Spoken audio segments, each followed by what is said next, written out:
So, what do we have on today? We've got our Matariki planting day. It's been part of the Ko Te Pūkaki project for over 22 years now. We've been doing a planting day every year during our Matariki season. Why is it relevant to doing it within Matariki? Well, I guess at the moment it's actually our planting season, so it's the time where the ground's the wettest.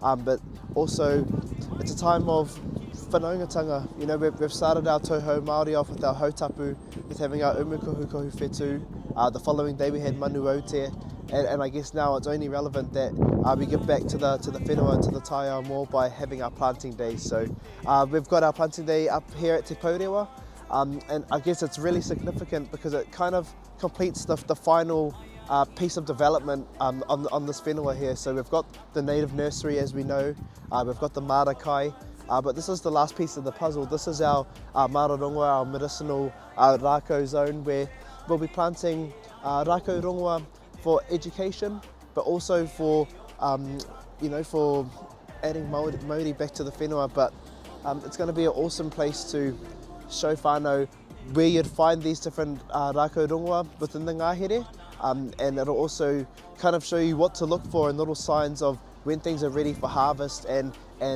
vice versa. So it's really relevant that it's up here.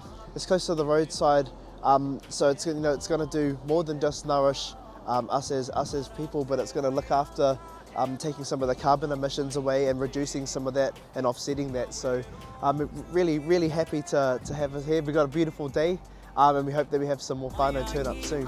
Kia ora.